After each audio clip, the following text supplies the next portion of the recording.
What's up everyone, Brian Zane here, and it's time to look at my predictions for this weekend's Royal Rumble Premium Live event happening on Saturday night. I'm very excited. I'm always excited for the Royal Rumble. No matter what shape the business is in at any given year or what the company is like in the greater picture of things, I can always look to the Royal Rumble as a place to kind of anticipate, and I'm always going to be entertained at least once in a Royal Rumble match. There's always going to be some level of surprise, there's going to be some level of intrigue, and I think that's what makes the Rumble, to me at least, one of the most exciting wrestling events of the entire year, no matter what company we're talking about. And I think this year's especially is going to be no exception. It's a solid card on paper, and I'm actually pretty excited for a lot of these matches. So I'm going to give you a breakdown of each of them along with my predictions, beginning with the Raw Women's Championship match as Bianca Belair defends against Alexa Bliss. The build to this has been pretty interesting, I think. Bliss won the number one contendership back in December,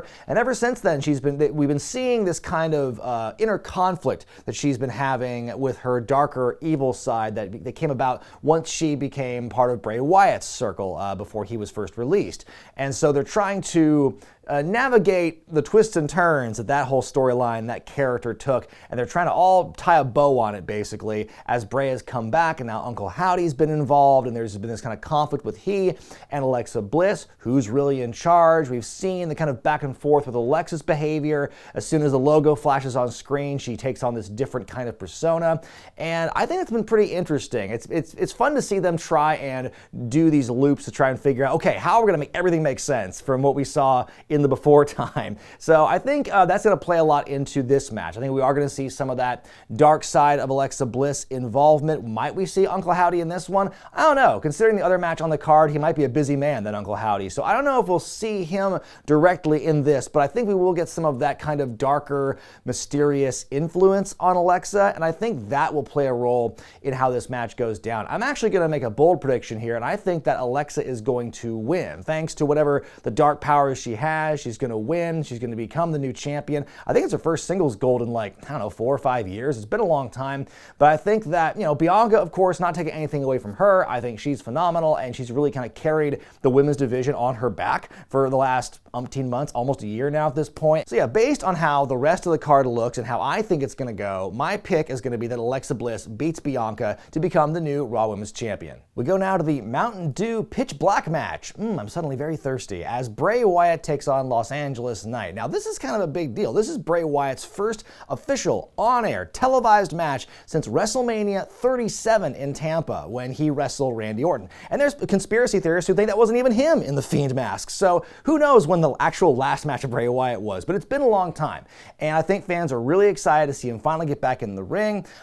He came back in October to such big fanfare, that huge viral campaign and the White Rabbit. And then it's just been a long time of where are we going with this? This whole storyline with him and his search for redemption and forgiveness. Then there's Uncle Howdy here waiting in the wings saying, you're actually pretty evil and I'm going to prove it. And that's the gist of what this angle has been as far as I've been watching it. So I think now, after 4 months, this match with LA Knight, come on, let's get some juice in this thing. Let's get some liquid gold in that Mountain Dew Pitch Black, and let's get some energy into this thing. Let's turn the page. Let's go to a new chapter in the story of Bray Wyatt now that he's been back. I'm far more confident about Uncle Howdy being involved in this match than I was about the women's title match earlier, but there's definitely going to be some smoke and mirrors in this thing. I mean, that's what we've come to expect with Bray Wyatt matches, for good and for bad. There's always some kind of supernatural, spooky element happening that will undoubtedly cause something in the finish here. I'm not even sure what the rules of a pitch black match are, or even the circumstances. It'll be just all black and then there's a spotlight on them.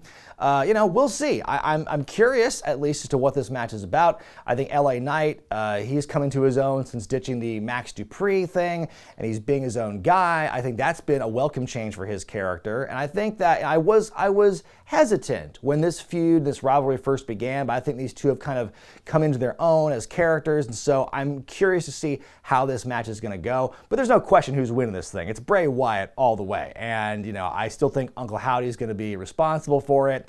And yeah, I mean it's pretty much it's an exhibition. It's a way to showcase the next step in the Bray Wyatt character. Whatever it is, let's see something, please. But yes, Bray Wyatt wins. For the third time in Royal Rumble history, Kevin Owens will challenge Roman Reigns for essentially the Universal Championship, though this is going to be the undisputed WWE Universal Championship. And of course, this one is one of the most emotionally loaded matches of the night, especially because of Sami Zayn's involvement with the Bloodline, his connection to Kevin Owens, the trial of Sami Zayn they had on Raw this past week. I thought was some really excellent television, really great world building, character building, the fact that Jey Uso stood up for Sami Zayn after all the time that he himself was mistrusting of Sami, and for him to come through full circle moment and defend him, that was really awesome. And they have all but said, hey, Sami's going to be involved in the finish in this matchup here because Roman's telling Sami he's got to show up on Saturday and prove his loyalty to the Bloodline. And so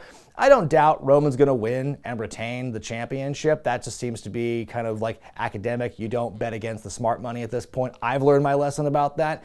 But it's an issue of how Sami is going to be involved. Like, will he just deliberately beat up Kevin Owens? Will he try to go for Kevin Owens, but he misses and hits Roman Reigns, and creating more tension between the two sides? I don't know. But I think that, I think what they've been doing, though, with Sami, with Kevin, with Roman and the Bloodline, I think it's been fascinating. It's been great work, and really one of the best storylines WWE's done in a while. Sami Zayn being involved in the Bloodline has really saved that whole stable from being completely stale and miserable to get through, like I mentioned in my best of countdown. So I'm curious to see where the next step in this story goes, and it's going to pay off, I think, in a big way here. Now we move on to the Rumble matches, beginning with the women's. This one is always hard for me to pick, but I think this year it feels like there's going to be a number of names who could be like viable, possible winners for this thing. It's hard to pick from the confirmed list, though, because at the time I'm recording this, there are only 7 names that are officially in the Women's Rumble, which appears to be WWE's eternal blind spot is booking this thing. So we'll see how it all fills out on show night. But, Becky Lynch isn't confirmed yet. Damage Control's not confirmed yet, but I'm pretty sure they're going to be in there, especially continuing the storyline that they had on Monday, the cage match that had to be cut for time, so it turned into a big schmoz. Keep that angle going in the match itself is what I'm thinking is going to happen. I can see Becky Lynch, winning, becoming a 2-time Rumble winner.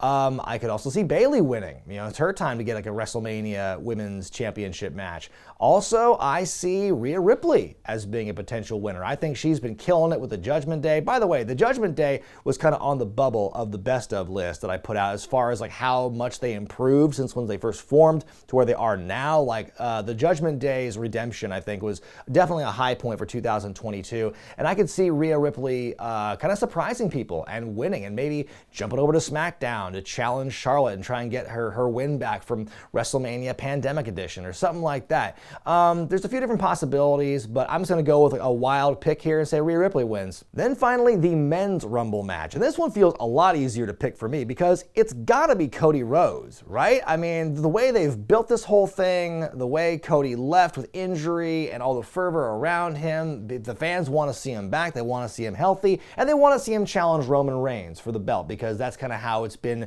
that's the story we've been going toward for the last several months, even when he first came back before he got hurt. So it makes all the sense in the world. Even the predictable things can be good if it's entertaining enough and if it's what the fans want. So I'm all on board for Cody winning. I mean, there's a possibility of, Sami Zayn, he's not confirmed to the Rumble yet, but I could see him getting in there. And he's the only other person besides Cody who I think has a chance of winning this thing and making it make sense. The problem with that is Sami would have to win, because if he's in it and he doesn't win, you risk having kind of a riot on your hands, because I think the fans, as much as they like Cody, I think they also really want Sami to win. So you're kind of in a no-win situation if both Cody and Sami are in that match, because the fans are going to turn on somebody regardless. So maybe keep Sami out and just, let Cody win, and then the rest of it with Sami and Roman can sort itself out, or whatever that storyline's going to be. I think I'm going to go with the safe bet here, the easy money, and say Cody Rhodes is going to come back and triumphantly win the Rumble match. But those are just my humble picks, folks. And you know what? I have been known to be wrong about these things from time to time, and I'm sure I'll be wrong again to some extent on Saturday night. But what do you think is going to happen at the Rumble? Let me know in the comments section below. And of course, I will see you on the other side with my review of the 2023 Rumble, either late Saturday night or Sunday morning. But until then, I'm Brian Zane, and I'll see you next time.